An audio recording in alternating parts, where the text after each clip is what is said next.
Today's video is going to go over some tips and tricks for the stability ball rollout.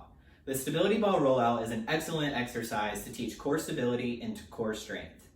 So to start out with this movement, what you're going to need is a stability ball, and I recommend using some kind of foam pad or a mat to place your knees on.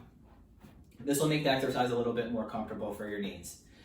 So first, let's go over proper setup. So in terms of the ball, just so you know, the larger the ball that you use, the easier the exercise will be. The smaller the ball that you use, the more difficult this exercise will be.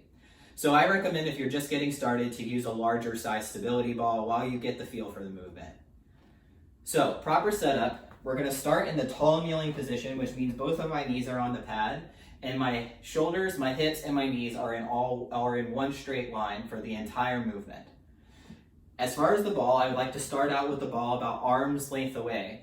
So if the ball is too close to me and I go to roll out over it, I'm going to be folding myself over the ball, which we don't want.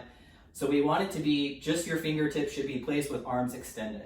This will allow me to just use my arms to help guide the ball in a proper direction, but not use it for total support, which we want to be using our core for the core support of the exercise. So if my arms are fully extended and my fingertips are on the ball, basically I want you to think about yourself as a leaning tower. Okay, so I want you to think as staying shoulders, hips, and knees always stacked, and then slowly rolling out only to the point where you feel like you can control it, and then slowly bring yourself back up.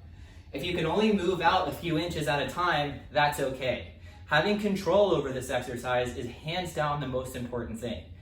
Way more than the amount of distance that you travel, the size of ball that you use, or anything like that. If you don't have control over the exercise and you can't control your core and your upper body in the movement, then you're missing out on the benefits of the exercise. So proper distance to start is just rolling out a few inches and then bringing yourself back. As you get familiar with the movement and you understand what that proper core position an engaged core feels like in this exercise, then you can start to experiment with traveling further in terms of distance. So the next thing that I'd like to see, so in terms of what that full execution of the movement looks like, if I go all the way out, please notice that my hips never crease and my hips never bend at all. So I'm staying in that tall kneeling position all the way out, nice and slow and controlled. And then I use my core muscles and squeeze my glutes to bring myself back up to the starting position. So in terms of some common mistakes that I see people make, the one has to do with not creating full body tension in the exercise. So you really want to think about staying tight throughout the shoulders, meaning that my shoulders are back and down. Okay, so I'm not having loose shoulders and I'm not relying on resting on my arms here. Okay, I have my engaged core. Okay, so bracing as if somebody's going to hit you in the stomach. And then I'm also squeezing my glutes. So that combination of setting my shoulders back and down, embracing my core, and squeezing my glutes is creating that pillar of stability, which will make maintaining this position as I roll out and as I bring myself up the prime mover and engagement of this movement, versus allowing my body to flop down onto the ball and then just roll myself back up, or use my arms as the prime mover of the movement. So that's one common mistake that I see, is like not creating that full body tension and relaxing onto the ball and then somehow maneuvering your way back.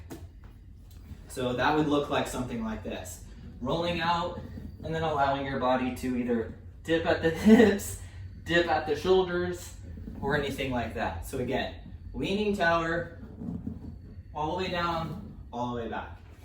Another common mistake that I see is people going way too fast. So this exercise is best executed as a slow, controlled movement. So speed here does not matter. I don't care how fast you can crank out those reps. If it's not slow and controlled, you're missing out on the exercise. Meaning that I care more about speed of the movement versus distance. So eventually, as you progress and you can roll out further, I still want that to be at a nice slow pace. I don't care if you can come out and go back fast. You're not getting any benefit from the exercise using speed in this. So that brings me to the third common mistake, which is breaking at the hips. So if as I roll out and then bring myself back, I break at the hips, then I've lost that core engagement, and I'm not really using my core to bring me back to the starting position. I'm really just using my arms. And once I break at the hips, then the exercise is mostly in my shoulders, and I'm no longer engaging my core at all. So keep that in mind. Remember, tall tower, leaning tower, use your core and your glutes to bring you back up to standing. So a common thing that I hear people say is that they'll feel this in their shoulders, and that's to be expected in some degree, because as your arms extend and go into flexion, you might feel it here.